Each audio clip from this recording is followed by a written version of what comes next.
Okay, so this talk may actually fit for 5 minutes. So this is a talk about Security 101, just don't actually do it. So the background for this is that it was a post by Daniel on Yammer, which was basically, we're writing a piece of code in SQL Server Monitor hosted, and we need to know how to do something in a secure way.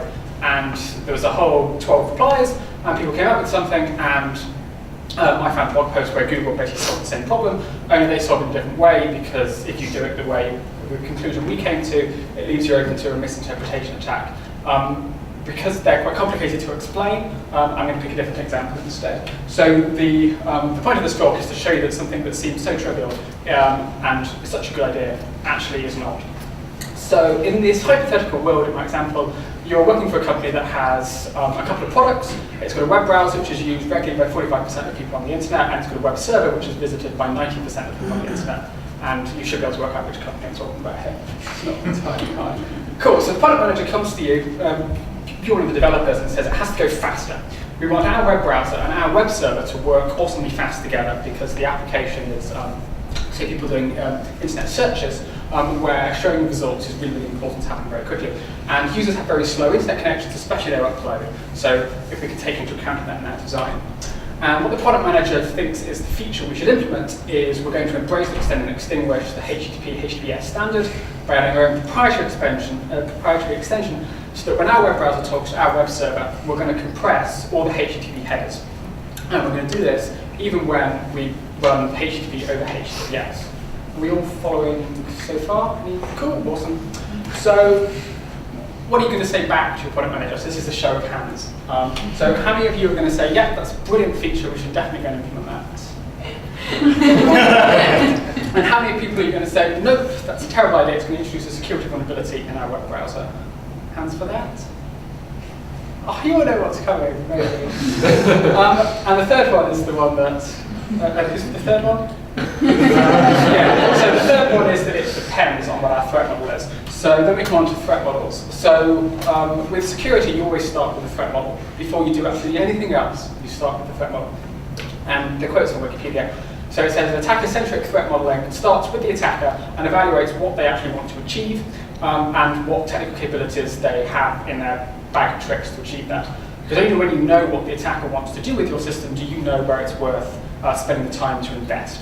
Because you've got a limited resource in terms of development, and you probably should be spending those resources actually defending the bits that the attacker is going to attack, and the bits that the attacker is not going to attack probably doesn't need as much of your time. So now we come on to how so let's say we have actually compressed the HTTP headers. This is what the attacker is going to do.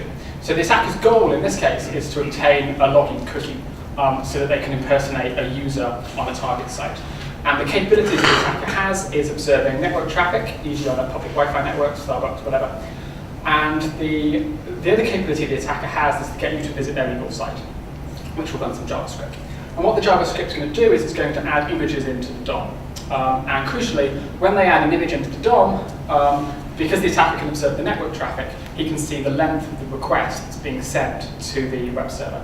And then a second later, when he adds the next image into the DOM, he gets to see the length of that request that gets sent to the web server. And he can do all of that because he can observe the network traffic. So this is just a bit of background about HTTP headers for those of you who don't know what they are. So they look a bit like this. So basically, the bit in green is all constant across every single request. The bit in red is the bit that the web browser must keep secure. This is the authentication cookie, so if the attacker gets the bit in red, he wins. And the bit in blue at the top is the actual page which we're requesting off the web server. So now this is how the attacker attacks your HTTPS, the compression of the HTTP headers. The attacker can change the DOM on his site, just insert a whole bunch of images into the DOM. Images that come from the target site that he's attacking. So the first time around, he inserts an image with the URL. It's going to 404, but that's not really important. And with the URL deployment authentication ticket equals 0, the next time around he inserts an image with that one, and then the next time around he inserts an image with that one. And the point is that because we're now compressing the HTTP headers, these are all HTTP headers, the top one is going to compress better than the bottom two because it's got a longer repeated string. Which means because the attacker's on the public Wi-Fi network, just as you are, he gets to see the length of your request, and so he gets to work out the first character of the the cookie is 0, and then he gets to repeat the same thing to get the next character. And he can do all of this with the number of requests is the number of characters in the cookie. So the number of the number of requests he has to make is the number of characters in the cookie times the number of possibilities for each character, which is fairly small. So this is why you can't implement the feature your product manager says. And this is the last slide. So the takeaway from the talk is that a feature that seems so simple will have a security vulnerability in it that you probably can't reason about.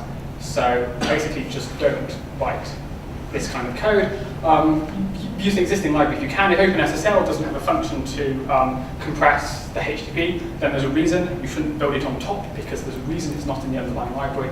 And if you can't use an existing library, then you've got a big problem, which is beyond the scope of this 5-minute talk. Cool, that's it. Any questions?